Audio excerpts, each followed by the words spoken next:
Hi hello. ഈ ഇരിക്കുന്ന ആൾക്ക് പുഴ പേടിയാന്ന് പറഞ്ഞാൽ വിശ്വസിക്കണം.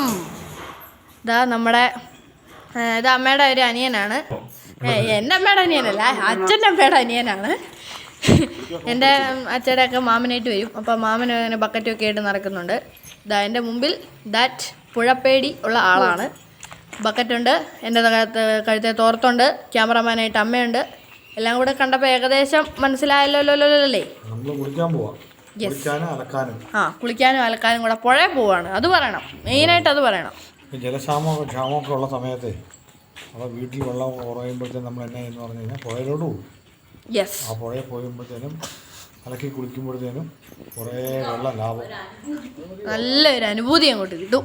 കുറേ വെള്ളം ലാഭം, വൃത്തിയാവും. അച്ഛൻ നീന്തുകയല്ല, ഒരു പ്രാവശ്യം ചെറുപ്പത്തിൽ മുങ്ങിപ്പോയി. അച്ഛയുടെ അമ്മ പിടിച്ച് കയറ്റി. അതൊക്കെ ഓർക്കുമ്പോൾ അച്ഛൻ ഇപ്പം ഇറങ്ങാറേ ഇല്ല. അതൊക്കെ ശരിയാണ്. ഞാൻ ഇപ്പോഴും കുളത്തിലോ പുഴയിലോ പോകുമ്പോൾ കപ്പുമായിട്ടാണ് പോകും. അത്യാവശ്യമായിട്ട് എന്തെങ്കിലും കാരണവശാൽ വേറെ വഴിയില്ല, കുളിക്കണേ പുഴയിൽ തന്നെ പോകണം എന്നാണെങ്കിൽ കപ്പ, മൊന്ത അങ്ങനത്തെ കിട്ടുന്ന പാത്രം എടുത്ത് അച്ഛൻ പോകും. കോരി അങ്ങോട്ട് കുളിക്കും. യെസ്. അപ്പം അങ്ങനെ അമ്മ ബക്കറ്റ് ആദ്യം തേച്ച് കഴുകിയിട്ട് അലക്കാമെന്ന് വിചാരിച്ചിട്ട് അങ്ങോട്ട് തേച്ച് കഴുകിക്കൊണ്ടിരിക്കുകയാണ്. ഞാൻ പിന്നെ വേറെ പണിയൊന്നും ഇല്ലാത്തതുകൊണ്ട് അവിടെ ഇങ്ങനെ കളിച്ച് രസിച്ച് വെള്ളത്തിലൊക്കെ കാലിട്ട് കൈയിട്ട് അങ്ങനെയൊക്കെ തന്നെ.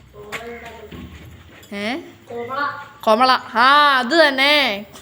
അമ്മയുടെ കയ്യിലിരിക്കുന്ന മറ്റേ സോപ്പുണ്ടല്ലോ, സോപ്പ് എടുത്ത് പതപ്പിച്ച് വലിയ കൊമള ഊതി വെള്ളത്തിലോട്ട് വിട്ടുകൊണ്ടിരിക്കുമായിരുന്നു.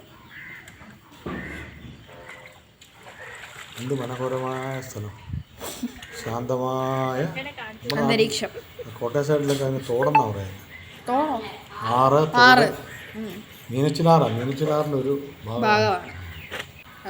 കുടമാളൂർ സൈഡിൽ കൂടെ കൊമള ഉണ്ടായിക്കൊണ്ടിരിക്കുന്ന ദൃശ്യങ്ങളാണ് കാണുന്നത്. എന്നാ പിന്നെ ഒരു പാട്ടും കൂടി ആയാലോ. പുഴയോരഴകുള്ള പെണ്ണ്, ആലുവ പുഴയോരഴകുള്ള പെണ്ണ്, കല്ലും മാലയും മാറിൽ ചാർത്തിയ ചല്ലക്കോലുസിട്ട പെണ്ണ്. പുഴയോരഴകുള്ള പെണ്ണ്, ആലുവ പുഴയോരഴകുള്ള പെണ്ണ്. അങ്ങനെ പാട്ടും കുളിയും അതും ഇതും കളിയൊക്കെ ആയിട്ട് അങ്ങനെ അടിപൊളിയായി. അമ്മയുടെ അലക്കൽ മേത്ത് വീഴാതിരിക്കാൻ തോർത്ത് പൊതിഞ്ഞിരിക്കുകയാണ് ഞാൻ. അപ്പോൾ ഈ സമയത്തൊക്കെ അച്ഛൻ ക്യാമറമാൻ ആയതുകൊണ്ട് അച്ഛനെ കണ്ടുവന്ന് വരില്ല. യെസ്. അപ്പം ഞാൻ കുളി അങ്ങോട്ട് തുടങ്ങിയിട്ടുണ്ട്.